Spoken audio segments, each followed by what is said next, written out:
आज का यह वीडियो सीटेट 2020 एग्जाम से पहले आप सभी लोगों के लिए बहुत ही ज़्यादा सिलेक्टेड और इम्पॉर्टेंट है। इस वीडियो में भले ही 15 से 20 क्वेश्चन पढ़ने को मिले, लेकिन सिर्फ 15 से 20 क्वेश्चन अगर आप अच्छे से पढ़ लेते हैं, समझ लेते हैं, तो आगे के 50 क्वेश्चन को आप आसानी से सॉल्व कर पाएंगे। यह वीडियो बहुत ही कम समय में बेहतरीन तैयारी के लिए बनाया गया है। तो आइए बिना टाइम गवाए आज का वीडियो शुरू करते हैं। आप सभी को पता है सीटेट में मैक्सिमम क्वेश्चन कॉन्सेप्ट बेस्ड होते हैं। अगर आपका कॉन्सेप्ट क्लियर है सीटेट में, तो आप बहुत ही कम तैयारी में बहुत ही स्मार्ट स्टडी करके अच्छे नंबर से क्वालिफाई कर सकते हैं। तो आज के इस वीडियो में बाल विकास के बहुत ही इंपॉर्टेंट कॉन्सेप्ट को आप समझेंगे, जो कि आपके एग्जाम के लिए बहुत ही ज़्यादा यूजफुल होंगे। जैसे मान लीजिए कोई भी क्वेश्चन जीन पियाजे से रिलेटेड इस वीडियो में आपके सामने आता है, तो जीन पियाजे की थ्योरी को बहुत ही आसान भाषा में मैं एक्सप्लेन कर दूंगा, ताकि उससे रिलेटेड घुमा फिरा के कोई भी क्वेश्चन एग्जाम में पूछे तो आप उसका आंसर आसानी से दे पाएँ। तो बहुत ही ध्यान से वीडियो देखिए। सिर्फ 15 से 20 मिनट में बहुत सी नई चीज़ें, बहुत सी अच्छी चीज़ें, इंपॉर्टेंट चीज़ें आप सीखेंगे। पहला क्वेश्चन देखते हैं। निम्नलिखित में से कौन सा बाल विकास का एक सिद्धांत नहीं है? तो क्वेश्चन में पूछ रहा है, ध्यान रखिएगा, अंडरलाइन कर लीजिएगा कि कौन सा बाल विकास का सिद्धांत नहीं है। पूछ रहा है कि बाल विकास का सिद्धांत नहीं है। 4 ऑप्शन में से आप अपना सही आंसर चुन लीजिएगा, ताकि इस वीडियो के बाद पता चल सके कि कितने क्वेश्चन आपके सही हुए और आपको कौन कौन से टॉपिक के आंसर नहीं पता थे, ताकि वो टॉपिक आप पढ़ सकें। ठीक है, अपना आकलन करते रहिएगा, बहुत ज़रूरी है आकलन करना। तो बाल विकास का सिद्धांत नहीं है। पहला ऑप्शन, सभी विकास परिपक्वन तथा अनुभव की अंतःक्रिया का परिणाम होते हैं। दूसरा ऑप्शन, सभी विकास तथा अधिगम एक समान गति से आगे बढ़ते हैं। तीसरा ऑप्शन, सभी विकास एक क्रम का पालन करते हैं। या चौथा ऑप्शन, विकास के सभी क्षेत्र महत्वपूर्ण होते हैं। तो इसमें सही आंसर होगा, मतलब कि कौन सा विकास का सिद्धांत नहीं है, तो जो दूसरा ऑप्शन है, आप ध्यान से पढ़िए, सभी विकास तथा अधिगम एक समान गति से आगे बढ़ते हैं। तो यह ऑप्शन गलत है। ठीक है, कि विकास जो होता है बहुत बड़ा कॉन्सेप्ट है, अधिगम जो है विकास का एक हिस्सा है, एक छोटा सा पार्ट है। ठीक है, तो यह दोनों जो है समान गति से आगे नहीं बढ़ता है। अधिगम क्या होता है? यानी कि सीखना, लर्निंग। व्यवहार में सिर्फ एक छोटा सा परिवर्तन होता है। ठीक है, व्यवहार में जो भी परिवर्तन आता है उसको हम कहते हैं सीखना, अधिगम करना, लर्निंग करना। ठीक है, लेकिन विकास जो है बहुत बड़ा कॉन्सेप्ट है, इसमें सारी चीज़ें समाहित हैं। तो विकास और अधिगम एक समान गति से आगे बढ़ते हैं, यह बाल विकास का सिद्धांत नहीं है। ठीक है, दूसरा ऑप्शन सही होगा। आगे बढ़ते हैं।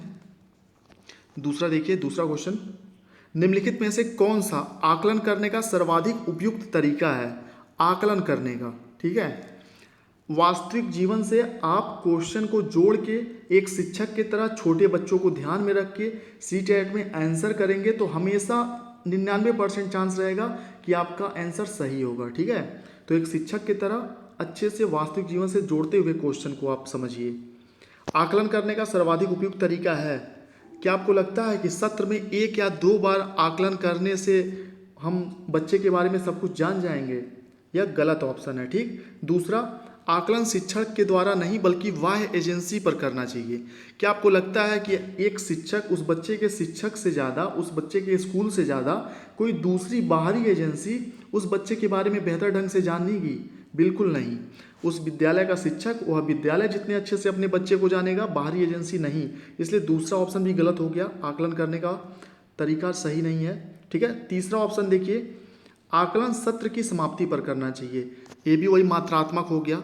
आकलन जो होता है, ध्यान रखिएगा, मात्रात्मक नहीं होता है। आकलन का उद्देश्य होता है कि बच्चे ने क्या सीखा और उसको क्या सिखाया जाना है, यह जानना, और यह निरंतर चलने वाली प्रक्रिया है आकलन। ठीक है, तो चौथा ऑप्शन बचा, यही सही होगा। आकलन शिक्षण अधिगम में अंतर्निहित प्रक्रिया है। कोई भी पाठ आप पढ़ाते हैं तो बच्चों से आकलन के लिए 2-4 क्वेश्चन पूछते हैं, उसके बारे में आप जानते हैं कि बच्चे ने क्या सीखा। ठीक है, तो यह हर पाठ में हर समय चलता रहता है आकलन शिक्षण अधिगम प्रक्रिया के तहत। तो आकलन शिक्षण अधिगम में अंतर्निहित प्रक्रिया है, यही सही होगा। उम्मीद करता हूँ बहुत अच्छे से मैं आप लोगों को समझा पा रहा हूँगा, और आप लोग को अगर समझ में आ रहा हो या कोई भी कमी हो तो कमेंट बॉक्स में ज़रूर बताएं, ताकि उस चीज़ को हम सुधार कर सकें। और आप अगर नए सब्सक्राइबर हैं तो जान लीजिए इस चैनल पे टारगेट टीचर 68500 चैनल पे सिर्फ selected video, important videos upload किए जाते हैं जो आपके लिए बहुत ही यूजफुल होते हैं CTET के लिए, शिक्षक भर्ती के लिए। तो चैनल को अभी सब्सक्राइब कर लीजिए और लाइक के बटन पे जरूर क्लिक करें, इससे हमें मोटिवेशन मिलता है नेक्स्ट वीडियो बनाने का। तो अगर पसंद आए तो प्लीज़ लाइक ज़रूर करें। अगला पढ़ते हैं तीसरा क्वेश्चन, निम्नलिखित में से कौन सा सृजनात्मकता से संबंधित है? तो यह एक फैक्ट बेस वाला क्वेश्चन है, इसका सही आंसर होगा तीसरा, अपसारी चिंतन। ठीक है, सृजनात्मकता से यह संबंधित है। और अपसारी चिंतन, अभिसारी चिंतन, इन सबसे रिलेटेड एक इम्पॉर्टेंट वीडियो और शिक्षण सूत्र, शिक्षण विधियाँ, इस सारे टॉपिक को सिर्फ 20 मिनट में मैंने एक्सप्लेन किया है बहुत ही अच्छे से। ये सारे टॉपिक इंपॉर्टेंट भी हैं, नेक्स्ट वीडियो में मैं वही अपलोड करने वाला हूँ, तो ज़रूर देखिएगा, ये सारे कॉन्सेप्ट क्लियर हो जाएंगे आपके। ठीक है, जो भी फैक्ट बेस वाली चीज़ें हैं इसमें तो हम सिर्फ कॉन्सेप्ट को समझेंगे। चौथा क्वेश्चन देखिए, बच्चों के बारे में निम्नलिखित कथनों में से किस कथन से वाइगोत्स्की सहमत होते? आप सभी को पता है जीन पियाजे, कोलबर्ग, वाइगोत्स्की, तीन की थ्योरी बहुत ही ज़्यादा इंपॉर्टेंट है CTET के लिए। और जीन पियाजे, कोलबर्ग, वाइगोत्स्की को अगर अच्छे से समझ लेते हैं आप तो आगे यानी कि पेडागोजी में भी आपको बहुत ही ज़्यादा हेल्प मिलता है। तो वाइगोत्स्की की थ्योरी से रिलेटेड क्वेश्चन है, इसको हम बहुत ही आसान तरीके से समझेंगे। देखिए, जो जीन लीव वाइगोत्स्की थे, इनका विचार था कि बच्चा जो है, छोटा बच्चा, वह अपने समाज में, परिवेश में अपने वयस्कों और समवयस्कों के साथ बेहतर ढंग से सीखता है, उनसे बातचीत करके, उनके साथ खेल के या जैसे भी। ठीक है, तो वाइगोत्स्की किस कथन से सहमत होते? 4 ऑप्शन पढ़ते हैं हम। बच्चों के चिंतन को तब समझा जा सकता है जब प्रयोगशाला में पशुओं पर प्रयोग किए जाएं। पशुओं पर प्रयोग करके बच्चों के बारे में समझा जा सकता है, बिल्कुल गलत ऑप्शन है। बच्चे जन्म से शैतान होते हैं और उन्हें दंड देकर नियंत्रित किया जा सकता है। तो यहाँ पे जो दंड शब्द है नकारात्मक शब्द है। कई बार मैंने बताया है कि जब भी दंड वगैरह शब्द आए, कठिन शब्द आए, तो वह सही आंसर नहीं होगा, दूसरा भी कट जाएगा। बच्चों को हमें दंड नहीं देना है किसी भी कीमत पे। तीसरा ऑप्शन है, बच्चे समवयस्कों और वयस्कों के साथ सामाजिक और अंतःक्रिया के माध्यम से सीखते हैं, जैसा कि वाइगोत्स्की के थ्योरी में है। ठीक है, वाइगोत्स्की का जो थ्योरी था सामाजिक सांस्कृतिक सिद्धांत का, उसमें यही सारी चीज़ें उन्होंने बताई हैं कि समाज में रह के, परिवेश में रह के अपने समवयस्कों और वयस्कों के साथ बच्चा बेहतर ढंग से सीखता है। तो ध्यान रखिएगा, वाइगोत्स्की का जो था कि सामाजिक पक्ष पर उन्होंने ज़्यादा बल दिया है। ठीक है, सामाजिक सांस्कृतिक पक्ष पे। तो तीसरा ऑप्शन सही होगा चौथे का। आगे देखिए 5वां क्वेश्चन, बच्चों के बारे में क्वेश्चन पूछा जा रहा है आपसे कि बच्चे रीते या यहाँ पे खाली पड़ी, अब खाली बर्तन के समान होते हैं जिसमें बड़ों के द्वारा दिया गया ज्ञान भरा जाता है, पहला ऑप्शन। दूसरा ऑप्शन है, बच्चे निष्क्रिय जीव होते हैं जो प्रदत्त सूचनाओं को ज्यों का त्यों प्रतिलिपि के रूप में प्रस्तुत कर देते हैं। तीसरा ऑप्शन है, बच्चे जिज्ञासु प्राणी होते हैं जो अपने चारों ओर के जगत को यहाँ पे मिसप्रिंट है लगता है, ठीक है, के लिए अपने ही तर्कों पर क्षमताओं का उपयोग करते हैं। ठीक है, चौथा ऑप्शन है, चिंतन में वयस्कों की भांति ही होते हैं और ज्यों ज्यों बड़े होते हैं उनके चिंतन में गुणात्मक वृद्धि होती है। तो यहाँ पे तीसरा ऑप्शन सही होगा क्योंकि बच्चे जिज्ञासु प्राणी हैं। आप सभी को पता है, जीन पियाजे ने भी कहा था कि बच्चे नन्हे वैज्ञानिक होते हैं। ठीक है, वह चीज़ों को देख के, समझ के अपने विचार खुद बना लेते हैं। तो जिज्ञासु प्राणी होते हैं जो अपने चारों ओर के जगत को भोजने, यहाँ पे समझ नहीं आ रहा क्या यहाँ पे मिसप्रिंट हुआ है, ठीक है, के लिए अपने ही तर्कों और क्षमताओं का उपयोग करते हैं। अगर आपके पास यह क्वेश्चन पेपर सही हो तो आप कमेंट बॉक्स में ज़रूर बताएं कि यहाँ पे कौन सा वर्ड है। ये 2015 का क्वेश्चन पेपर है, ठीक है, 2015 का क्वेश्चन पेपर। तीसरा ऑप्शन सही होगा। आगे बढ़ते हैं। 6 नंबर क्वेश्चन जो है कि बच्चों की त्रुटियों के बारे में निम्नलिखित में से कौन सा कथन सत्य है? बच्चों की त्रुटियों के बारे में निम्नलिखित में से कौन सा कथन सत्य है? पहला ऑप्शन है, बच्चे तब त्रुटियां करते हैं जब शिक्षक सौम्य हो, यानी कि उनका व्यवहार बहुत मधुर हो, अच्छा हो और उन्हें त्रुटियां करने पर दंड नहीं देते। गलत है। ठीक है, बच्चे सिर्फ इसलिए गलती नहीं करते कि शिक्षक उन्हें डांटता नहीं है। दूसरा ऑप्शन, बच्चों की त्रुटियां शिक्षक के लिए महत्वहीन हैं और उसे चाहिए कि उन्हें काट दे और उस पर अधिक ध्यान न दे। अगर आप बच्चे की त्रुटि पर ध्यान नहीं देंगे, उन्हें काट देंगे, तो बच्चे को सुधार करने का अवसर नहीं मिल पाएगा, इसलिए दूसरा ऑप्शन गलत होगा। तीसरा है असावधानी के कारण बच्चे त्रुटियां करते हैं, या चौथा ऑप्शन है बच्चों की त्रुटियां उनके सीखने की प्रक्रिया का एक अंग है। बिल्कुल सही। जो गलतियां करते हैं बच्चे, त्रुटियां करते हैं, उनके सीखने की प्रक्रिया का ही एक भाग होता है। ठीक है, क्योंकि गलतियां कर कर के ही हम सीखते हैं, ये आपने कई बार सुना होगा। तो वास्तविक जीवन से जोड़ के जब भी क्वेश्चन को पढ़ेंगे तो सही आंसर आपको अपने आप आपके आंखों के सामने नजर आएगा। तो छठवें का सही आंसर होगा चौथा। अगला देखते हैं सातवां।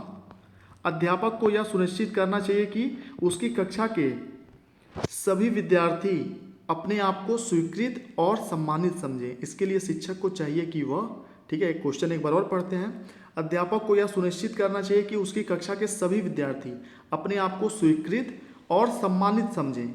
इसके लिए शिक्षक को क्या करना चाहिए? पहला ऑप्शन है उन शिक्षार्थियों का पता लगाएं जो अच्छी अंग्रेजी बोल सकते हों और संपन्न घरों से हों तथा उन्हें आदर्श के रूप में प्रस्तुत करें।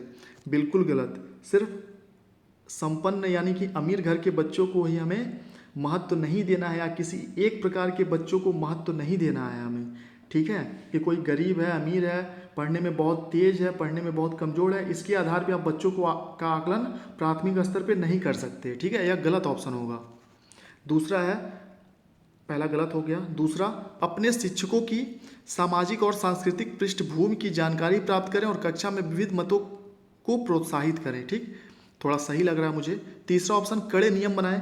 कड़ा नियम आ गया यानी कि नकारात्मक वर्ड आ गया, तुरंत गलत हो जाएगा। कड़ा नियम, कठोर दंड, कठिन शब्द, व्याकरण के बहुत ज़्यादा बड़े बड़े नियम, ये सब नेगेटिव वर्ड हैं प्राथमिक स्तर के पैडागोजी के लिए।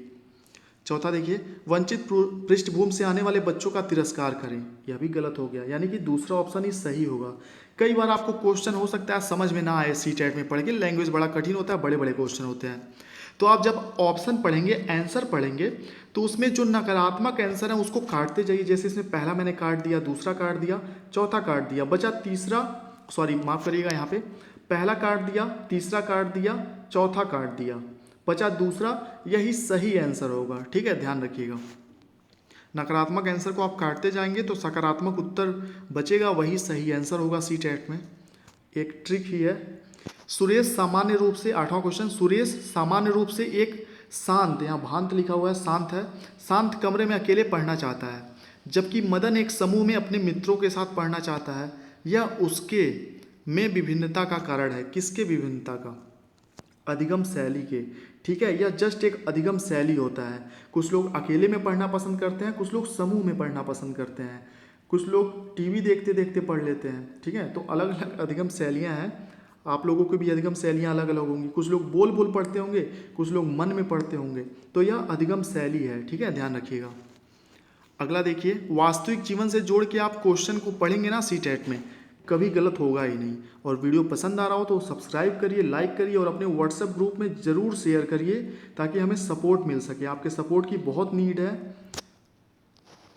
9वां क्वेश्चन, भारत में भाषिक विभिन्नता बहुत है। भाषिक विभिन्नता का मतलब हो गया, कहीं पे तमिल बोला जाता है, कहीं तेलुगु, कहीं भोजपुरी, कहीं हिंदी, कहीं पश्चिम बंगाल में अलग लैंग्वेज। ठीक है, उड़िया, तो तमाम लैंग्वेज हैं। तो भाषिक विभिन्नता है।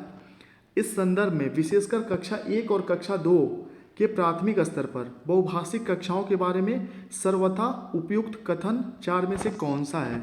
यहाँ पे पूछ रहा है कि भाषिक विभिन्नता है, तो कक्षा 1 और 2 के प्राथमिक स्तर पर बहुभाषिक कक्षाओं के बारे में, ऐसी कक्षा जो बहुभाषिक हो, बहुत से अलग अलग भाषा के बच्चे हों, कौन सा कथन सही है? पहला, शिक्षक को सभी भाषाओं का सम्मान करना चाहिए और सभी भाषाओं में अभिव्यक्ति के लिए बच्चों को प्रोत्साहित करना चाहिए। यहाँ देखिए 9वें क्वेश्चन में पहला ऑप्शन पढ़ के ही आपको लगा होगा कि हाँ ये सही आंसर है।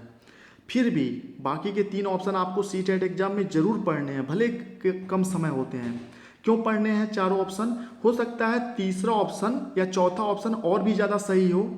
ठीक है, क्योंकि सीटेट में चारों ऑप्शन पैडागोजी के भाई बहन होते हैं, जुड़वा भाई बहन, आपने देखा होगा, मिलते जुलते आंसर होते हैं। तो पहला पढ़ के गोला नहीं भर देना है, भले ही पहला सही हो, दूसरा तीसरा चौथा ऑप्शन पढ़ लेना है, तब गोला भरना है। ठीक है, उसमें से जो सही लगे आपको। पहला ऑप्शन है, शिक्षक को सभी भाषाओं का सम्मान करना चाहिए, सभी भाषाओं में अभिव्यक्ति के लिए बच्चों को प्रोत्साहित करना चाहिए। दूसरा ऑप्शन है बच्चे कक्षा में मातृभाषा का उपयोग करते हैं, अध्यापक को उनकी उपेक्षा करनी चाहिए। उपेक्षा नहीं करनी, इसलिए गलत ऑप्शन हो गया। शिक्षार्थियों को अपनी मातृभाषा या स्थानीय भाषा का प्रयोग करने पर दंडित किया जाना चाहिए, इसमें भी दंड आ गया, नकारात्मक आंसर हो गया, कट हो गया ये। चौथा, विद्यालय में उन्हीं बच्चों को प्रवेश दिया जाए जिनकी मातृभाषा वही हो, बिल्कुल गलत। जो शिक्षक के लिए अपनाई जा रही हो, शिक्षक को महत्व नहीं देना। आपको पता होना चाहिए कि बाल केंद्रित शिक्षा है, बाल केंद्रित शिक्षा इस समय चल रहा है प्रेजेंट में, तो बच्चे को महत्व देना है। शिक्षक को, विद्यालय को, प्रधानाध्यापक को या सिस्टम को महत्व नहीं देना है। चाइल्ड सेंटर्ड एजुकेशन चल रहा है इसमें, तो बच्चे को महत्व देना है, तो पहला ऑप्शन सही होगा। ठीक है। और एक चीज़ और बता दूं मैं आपसे, बहुत से लोग पूछ रहे थे, पिछले वीडियो में मैंने स्पेशल स्टडी ग्रुप का नंबर भी बताया था। अगर आप चाहते हैं कम समय में सेलेक्टेड पीडीएफ नोट्स ईवीएस वगैरह के लेना या सीडीपी के या सभी सब्जेक्ट के, तो आप 7905352723 पर व्हाट्सअप कर सकते हैं। सिर्फ इसमें बहुत ही कम फीस में, सिर्फ 100 रुपये में 100 रुपीज़ से रजिस्ट्रेशन करा के आप इस नंबर पे व्हाट्सअप कर सकते हैं। व्हाट्सअप करेंगे तो कैसे फीस पे करना है मैं बता दूंगा। व्हाट्सअप पे मैसेज में लिखिएगा CTET 2020 और 7905352723 पे मैसेज कर दीजिएगा व्हाट्सएप में। आपको ग्रुप में ऐड कर दिया जाएगा 100 रुपये फीस पे करके, और उसमें सेलेक्टेड PDF नोट्स आपको मिल जाएंगे। तो आगे बढ़ते हैं 10वें क्वेश्चन की तरफ। प्रकृति पोषण विवाद में प्रकृति से क्या अभिप्राय है? ठीक है, यहाँ पे प्रकृति से क्या अभिप्राय है, तो चौथा ऑप्शन सही होगा, जैविकी विशिष्टताएं या वंशानुक्रम सूचनाएं। ठीक है, प्रकृति का अभिप्राय यही है, चौथा ऑप्शन। और पोषण से मतलब होता है वातावरण से। ठीक है, पालन पोषण वातावरण से संबंधित है। 10वें का चौथा ऑप्शन सही होगा। फैक्ट बेस वाला क्वेश्चन है। फैक्ट बेस वाला तो आपको वैसे ही समझना होगा जैसे लिखा हुआ है, बस पैडागोजी और जो कॉन्सेप्ट बेस वाले हैं उनको आपको अच्छे से समझना होगा। 11वां क्वेश्चन है, जन संचार माध्यम समाजीकरण का एक महत्वपूर्ण माध्यम बनता जा रहा है। जन संचार माध्यम समाजीकरण का एक महत्वपूर्ण माध्यम बनता जा रहा है। 4 ऑप्शन दिए हुए हैं। जन संचार माध्यमों की पहुंच बढ़ रही है और जन संचार माध्यम अभिवृत्त मूल्यों और विश्वासों को प्रभावित करता है। दूसरा ऑप्शन है, बच्चे संचार माध्यम के साथ प्रत्यक्ष रूप से उसे अंतःक्रिया नहीं कर सकते। ठीक है, अंतःक्रिया नहीं कर सकते। तीसरा, संचार माध्यम के तीसरा ऑप्शन है, संचार माध्यम पदार्थों के विज्ञापन और विक्रय के लिए अच्छा माध्यम है। संचार माध्यम मतलब सोशल मीडिया जो है, व्हाट्सएप, टेलीविज़न, न्यूज़ वगैरह आप देखते हैं, या फिर फेसबुक, यूट्यूब, ये क्या है, सोशल मीडिया का ही एक माध्यम है। ठीक है, तो इसका उपयोग सिर्फ जो पदार्थ हैं जैसे क्रीम, पाउडर, शैम्पू वगैरह, इनके विज्ञापन के लिए यूज में लाया जाता है। अच्छा माध्यम है, तो इसका यहाँ पे कोई मतलब ही नहीं है, तीसरा ऑप्शन कट जाएगा। चौथा, समाजीकरण केवल माता पिता और परिवार के द्वारा किया जाता है। बिल्कुल गलत। समाजीकरण सिर्फ परिवार के द्वारा, माता पिता के द्वारा नहीं किया जाता, आस पड़ोस, सहपाठियों के द्वारा, समवयस्कों के द्वारा भी किया जाता है। तो तीसरा चौथा ऑप्शन कट गया, बचा पहला और दूसरा। तो यहाँ पे पहला ऑप्शन सही होगा, जनसंचार माध्यमों की पहुंच बढ़ रही है और जनसंचार यानी कि सोशल मीडिया माध्यम अभिवृत्तियों, मूल्यों और विश्वासों को प्रभावित करते हैं। बिल्कुल प्रभावित करते हैं। सोशल मीडिया पे आप फेक न्यूज़ देख के या कोई भी न्यूज़ देख के आप प्रभावित बिल्कुल होते हैं। कोरोना के समय में जो ये चला है, आप सोशल मीडिया के थ्रू ही जागरूक हुए हैं और घर में सुरक्षित थे आप, तो सिर्फ सोशल मीडिया की वजह से। इसका बहुत बड़ा योगदान है। ठीक है, तो पहला ऑप्शन सही होगा।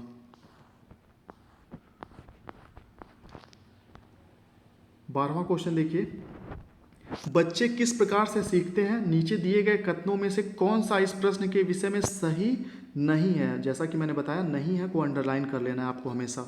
बच्चे किस प्रकार से सीखते हैं, नीचे दिए गए कथनों में से कौन सा इस प्रश्न के विषय में सही नहीं है? बच्चे अनेकों प्रकार से सीखते हैं, बिल्कुल सही है। नहीं है पूछ रहा है, ध्यान रखिएगा। बच्चे सीखते हैं क्योंकि वे स्वाभाविक रूप से प्रेरित होते हैं, बिल्कुल। बच्चे केवल कक्षा में सीखते हैं। बच्चे तब सीखते हैं जब संज्ञानात्मक रूप से तैयार होते हैं। तो 12वें का जो सही आंसर है तीसरा होगा। ठीक है, बच्चे केवल कक्षा में सीखते हैं, गलत है। ठीक है, तो यही पूछ रहा है कौन सा सही नहीं है, तो तीसरा ऑप्शन सही नहीं है। 13 देखिए, प्राथमिक विद्यालय शिक्षिका को अपने विद्यार्थियों को अभिप्रेरित करने के लिए निम्नलिखित में से किस रणनीति को अपनाना चाहिए। ठीक है, प्राइमरी की कोई शिक्षिका है या शिक्षक है, अपने विद्यार्थियों को अभिप्रेरित करने के लिए, मोटिवेट करने के लिए निम्नलिखित में से किस रणनीति को अपनाना चाहिए उनको। पहला ऑप्शन, बच्चे को उनकी रुचियों के अनुसार अपने लक्ष्य निर्धारित करने और उन्हें पाने के उद्यम में, मतलब यहाँ पे पाने में सहायता करना। ठीक है, बहुत ज़्यादा मिसप्रिंट है इसमें, माफ़ी चाहूँगा इसके लिए। दूसरा ऑप्शन, पूरी कक्षा के लिए मानक लक्ष्य निर्धारित करना और उनकी उपलब्धि के आकलन के लिए कठोर मानदंड निर्धारित करना। तो जैसा कि मैंने आपको बताया, कठोर मानदंड, कठोर दंड, ये सभी नेगेटिव वर्ड है, तुरंत कट हो जाएगा क्वेश्चन, ये ऑप्शन। तीसरा है, प्रत्येक शिक्षार्थी में अंक लाने के लिए स्पर्धा प्रोत्साहित करना। सिर्फ अंक लाना शिक्षा का उद्देश्य नहीं है, ध्यान होना चाहिए आपको, अंक लाने पर बल नहीं देना है। चौथा ऑप्शन, प्रत्येक गतिविधि के प्रेरक के रूप में प्रोत्साहन, पुरस्कार और दंड का उपयोग करना। यहाँ पे भी दंड आ गया, ध्यान दीजिए। ठीक है, तो दंड आ गया इसलिए नकारात्मक हो गया, ये भी कट गया। दूसरा, तीसरा, चौथा कट गया। जाहिर सी बात है पहला ऑप्शन बचा है, यही सही आंसर होगा कि प्राथमिक विद्यालय शिक्षिका को अपने शिक्षार्थियों को मोटिवेट करने के लिए बच्चों को उनकी रुचियों के अनुसार अपने लक्ष्य निर्धारित करने और उन्हें पाने में सहायता करना, यही ऑप्शन सही होगा। तो आप इस वीडियो के थ्रू बहुत सारी चीज़ें समझ पा रहे होंगे कि कैसे आपको सही आंसर का पता लगाना है। अब आपको इसके लिए बहुत सारी किताबों को पढ़ने की ज़रूरत नहीं है, ऐसे ऐसे 10 वीडियो को भी आप देख लेंगे ना, तो बहुत सारी चीज़ें तैयार हो जाएंगी। आप आसानी से, जो लोग 10 नंबर से, 5 नंबर से क्वालिफाई होने से रह जाते हैं, वो लोग 100 से भी ज़्यादा नंबर पाएंगे, और जो लोग अच्छे नंबर लाते हैं या नंबर बढ़ाने के लिए एग्ज़ाम दे रहे हैं, उनके नंबर और बढ़ जाएंगे। अगला देखते हैं 14, निम्नलिखित में से कौन सा समाजीकरण का एक प्रमुख कारक है। निम्नलिखित में से कौन सा समाजीकरण का एक प्रमुख कारक है। आनुवंशिकता, राजनीतिक दल, कंप्यूटर, परिवार। तो 14 का जो सही आंसर है तीसरा, परिवार। ठीक है, राजनीतिक दल समाजीकरण का प्रमुख कारक नहीं है, कंप्यूटर भी नहीं है, आनुवंशिकता भी नहीं है, परिवार है, ध्यान रखिएगा, क्योंकि समाजीकरण परिवार और समाज के द्वारा होती है। 15 क्वेश्चन देखिए, बच्चों को समूह कार्य देना एक प्रभावी शिक्षण रणनीति है। बच्चों को समूह कार्य देना एक प्रभावी शिक्षण रणनीति है।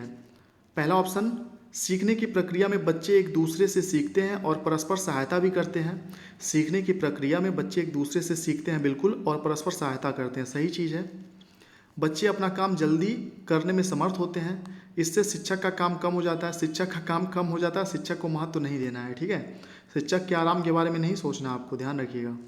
चौथा ऑप्शन, छोटे समूहों में कुछ बच्चों को दूसरे बच्चों पर हावी होने की अनुमति होती है, बिल्कुल गलत। तीसरा चौथा कट गया, बचा पहला और दूसरा। तो बच्चों को समूह कार्य यानी कि ग्रुप में हम जब कोई कार्य देते हैं तो प्रभावी शिक्षण रणनीति है या क्यों? क्योंकि पहला ऑप्शन सही है 15 का, कि बच्चे सीखने की प्रक्रिया में बच्चे एक दूसरे से सीखते हैं और परस्पर सहायता भी करते हैं। ठीक है, वीडियो काफ़ी बड़ा हो गया, 23 मिनट का हो गया। अगर इस टाइप के वीडियोज आपको पसंद आ रहे हो तो आप कमेंट बॉक्स में हमें बताएं, और कुछ सुधार की हमें ज़रूरत हो तो वो भी बताएं। ठीक है, अगर आपको वीडियो पसंद आए कमेंट बॉक्स में बताएं, हम और भी ऐसे वीडियोज़ 10-15 वीडियोज़ लाएंगे जो कि आपके एग्जाम के लिए बहुत ही हेल्पफुल होंगे। और किस टॉपिक पर आपको वीडियो चाहिए वो भी कमेंट बॉक्स में बताएँ। व्हाट्सअप ग्रुप का नंबर एक बार और बोल दे रहा हूँ, 7905352723, यही नंबर है व्हाट्सएप पे। CTET 2020 लिख के मैसेज करना है। 100 रुपये से रजिस्ट्रेशन करा के आप सारे PDF नोट्स ले सकते हैं। Thank you.